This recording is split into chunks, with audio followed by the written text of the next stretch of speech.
Danny Seidemann has offered a clear voice about the city of Jerusalem. He's the director of Terrestrial Jerusalem, which is the, I think, a way of describing that Jerusalem is a city of human beings. It is not just a city of mythology and dreams. And Danny has, for some years now, spoken out about the realities of Jerusalem, what has gone wrong and what needs to be fixed there if there is to be peace, and a resolution to the issue of Jerusalem, which of course is at the very center of the conflict. So Danny, welcome back. You had to get up at 3:30 this morning, I gather, to get on a train coming down. So delighted to have you back, and on behalf of us all, thanks again.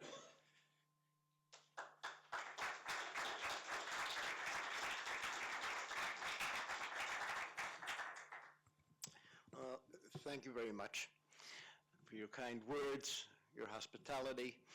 I think I'm coming to town in probably the direst circumstances that I can recall in the 20 years that I've been dealing with this issue. I want to contextualize things very quickly and very clearly. In the summer of 2000, right before Camp David, I got a call from the negotiating team, the foursome, Dennis, Aaron, Rob Malley, Gamal Halal. We're at the King David, can you come over? And there I met the negotiating team poolside at the King David and heard the following sentence. Danny, we're about to start permanent status talks about Jerusalem. We don't know very much about the subject. Could you give us bar mitzvah lessons? I gasped, came up for air, and said, excuse me, am I the only superpower in the world, or are you the only superpower in the world? No, I'm a map junkie. I sleep with maps under my pillow, and I have my GIS system, the best in the world, with me at all times. I didn't have a map with me, so I started drawing maps, napkins, poolside at the King David Hotel. That period, that, by the way, was not accidental. Jerusalem, as Phil said, is a radioactive issue, the burial ground of promising diplomatic, political, and bureaucratic careers. It's where courageous people go to die. Having said that, we now know with a great deal of authority what is needed to address the issue of permanent status Jerusalem. If you come to me and tell me, Danny, I don't think that it's possible to arrive at a political agreement between Israelis and Palestinians, I will disagree with you vehemently. But I think you'll be able to make a very compelling argument. But if you come to me and say, Danny, I think it's possible to arrive at an agreement, but that agreement will entail sole Israeli control over a non-divided Jerusalem, I will ask you, what are you smoking? I don't know whether this will end, but if it ends, if it comes to a state of rest, an equilibrium, an agreement, it ends by a political division of the city. That is no longer a slogan. We know what that means down to the level of mechanics and sometimes down to the level of microsurgery. It means that Palestinian East Jerusalem will become the capital of Palestine. Israel will be a universally recognized, have a universally recognized Jerusalem as its capital. In order to do that, I have to be able to draw a line on a map, which will leave, or perhaps create, a robust, viable Israeli city of Jerusalem, and to create a contiguous Palestinian capital in Al-Quds. And there are certain things that are necessary to do that. You have to be able to create two cities, which will end occupation for both sides. That means create a boundary where every Palestinian can go home at night, whether it's from Ramallah to Bethlehem to Sheikh Jarrah, without seeing an Israeli policeman, and vice versa. That was possible in the summer of 2000. That is still possible today. It may not be possible as soon as 2 years from now. That is the context in which I am addressing the issue of settlements and settlement-related activities in the city of Jerusalem. I am not addressing it from a very legitimate standpoint of international law, of international humanitarian law, etc. I am speaking strictly in the political context. And what I would like to do with you very briefly is walk you through the events of the last several years so that we can see where we stand and why events are careening out of control in a manner that has never happened in the past. We have examined settlement activities based on 4 benchmarks which are not by any means arbitrary. How many plans have been approved? How many plans have been deposited for public review? How many construction starts have there been in existing Palestinian neighborhoods? And how many tenders have been issued? And we examined them over a 6-year period to be able to allow us to measure the scope, pulse, intensity of settlement activity and to measure their impact. And we came up with a very, very compelling story. In Olmert's last year in office, there was an unprecedented surge in settlement activity after Annapolis. It did not go unnoticed. It caused trouble. It stirred controversy. But Olmert got away with it. Olmert got away with it because, I think we know now, he was negotiating in earnest with Abu Mazen. There were serious negotiations, even if they failed. And there happened to be a Republican in the White House that turned a blind eye to Israeli mischief. In comes Netanyahu in the beginning of 2009, and Netanyahu doesn't implement policy. It may well be that the first actual thing he does is bomb Iran. Ariel Sharon would go to sleep at night dreaming about bulldozers and earth-moving equipment. Netanyahu goes to sleep at night dreaming of a microphone and Roger's thesaurus. It is the image rather than the act that matters. So he comes in and maintains the same high level of settlement activity as his predecessor Olmert. In other words, he's no better, but no worse, almost arithmetically, than Olmert was. However, there's a small difference. I remember watching Netanyahu's first meeting with President Obama. He reminded me of the last Japanese soldier coming out of a cave in 1973 and had not been told the war was over. He spoke to President Obama as if he was talking to Elliot Abrams. The two speak very different languages of English. The calculus had changed.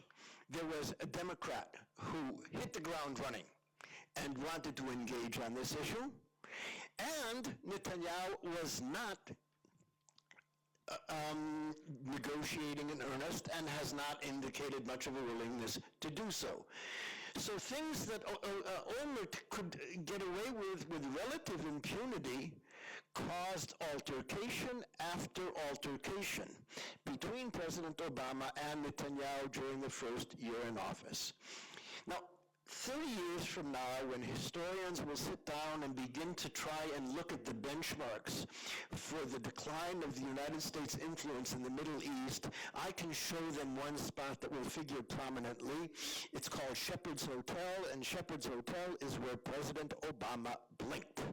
President Obama insisted on getting a settlement freeze, insisted that settlement freeze include Jerusalem. We got wind that the municipality was going to issue a building permit to create the first new Jewish settlement in Sheikh Jarrah since 1967, and destroying it in Israel, a building built by firebrand Nazi Haj Amin al-Husseini. We got wind of it in advance, and this was on the agenda between the president and Netanyahu. It was on the agenda with Senator Mitchell and Hillary Clinton and the Netanyahu government. Now, many of the settlement altercations during Netanyahu's first year in office were blunders. He didn't do it intentionally. Shepherd's Hotel was a man's got to do what a man's got to do, and on July 2nd, 2009, the red line was crossed. The building permits were issued, and President Obama blinked.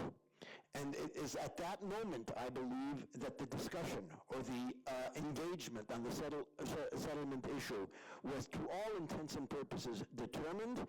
I think that this is continuing to have a seminal impact on the standing of the United States, not only in the bilateral relations between Israel and Palestine, but in the American stature and role in the Middle East, something we'll speak more about. In January of this year, when the earth-moving equipment moved in at 6 o'clock in the morning, I got a phone call that the Shepherd Hotel is no longer, and at 9 o'clock in the morning, I got a telephone call from a very senior person in this administration. Danny, what can we do about it? And the answer was, you can go and help the settlers pick out the color of the ceramic tiles for the bathrooms, because if you wanted to act, it was a year and a half ago, you didn't, you blinked. There was absolutely nothing that can be done at this point. The Jerusalem altercations continued during the first year of Netanyahu's term of office, but really came to a head on March 9th of 2010, a year and a half ago. With I would call malign neglect, while Vice President Biden was in Jerusalem, Israel announced the construction of 1,600 additional units in Ramat Shlomo in East Jerusalem, and it was interpreted not only as bad policy, but a personal affront to not only the Vice President as an individual, but to the office of the presidency and the Vice Presidency. And there was a firestorm. And a week or two after that, there is what I call an existential encounter between President Obama and Netanyahu, which was very, very unpleasant. What ensued was remarkable and has not been widely reported. Based on all of our benchmarks, between March 9th and November 1st of last year, there was a de facto full-stop settlement freeze in East Jerusalem, according to all of our objective benchmarks. This was not an accident. I was involved in helping certain individuals in positions of authority in Israel stop settlement activities without leaving fingerprints. And the fact of the matter is, nobody picked up on it. Jerusalem is always full of its ironies. The best thing that happened to Jerusalem during the 10-month moratorium was that it wasn't included. Because it wasn't included, you could have a more robust settlement freeze in Jerusalem than you had in the West Bank. Comes November 1st, the floodgates open. Tenders are published, plans are approved, and we are back to the previously high levels. And in recent weeks, we are witnessing a surge in settlement activity unprecedented since the early days of the early years of Golda Meir, the 1970s. 8,000 residential units expedited. It's not only bean counting. These are game-changing settlements that will deprive us of political options that exist today and will not exist tomorrow. Yesterday, as I was here in the States, 1,557 new units in East Jerusalem. Now you have to understand, that is in one day, signifies a 3.3% increase in the number of housing units in East Jerusalem, and more than 2.5 times larger than the total number of homes built for Palestinians in one day since 1967. That's what we're talking about. And we'll talk about the impact of this later on. I want to fast forward because I think that there's another element which I think most of you sense, but I have forensic evidence. On April 14th, there was to have been a regional planning committee meeting approving yet another 1,600 units in East Jerusalem. A psychologist should examine the fixation of this Israeli government with the number 1,600. They always come up with 1,600 units in order to stick it to 1,600 Pennsylvania Avenue. In any event, 3 days before the event, Netanyahu looks around and says, wait. On the 15th, there's going to be a quartet meeting in Brussels. By the way, it was canceled at the last minute. 1,600 units on the eve of a quartet meeting, not good for the Jews. So he puts it off. Now, if you're serious about getting settlement under control, you make these things come down with an indefinite diplomatic hold. They go away forever. No, he puts it off for 2 weeks. And it is back on the agenda of May 5th. Comes May 1st, Netanyahu looks around and says, wait. On May 3rd, I'm with David Cameron in London. On May 4th, I'm with Sarkozy in Paris. Not good for the Jews. He puts it off again. 2 weeks, May 19th. What happens on May 19th? On May 19th, President Obama has his seminal Middle East address. And on May 20th, Netanyahu meets with the president in the White House. And here I go and say, okay, well, come on. You know, he deferred to Sarkozy and the quartet. He'll do this for President Obama. An hour and a half before the president's address on May 19th, the 1,600 units were approved by the Regional Planning Board. Now comes the really interesting part.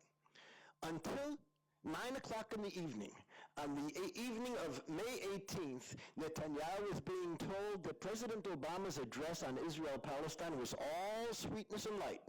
It would not mention this nasty little line called the Green Line and six-day boundaries, etc. It would be all fluff. And at 9 o'clock in the evening, he got a very disturbing phone call to the effect that he was not going to like some of what he was hearing, and he didn't. But in order to defer a regional planning committee, you've got to do it 3 days in advance. In other words, Netanyahu picked a fight with the President of the United States under the assumption that Obama was very, very well behaved. In other words, my prime minister arrived in Washington as the Israeli senator from Israel. And that is a new part of the calculus which has far-reaching ramifications for the issues that we are speaking about. The lessons in all of this. 1, Netanyahu cannot say, I can't freeze settlements. We have CSI Jerusalem, the forensic evidence, he did. Netanyahu cannot say, if I freeze settlements, my coalition will collapse. His coalition was at the peak of its stability when settlements were being frozen.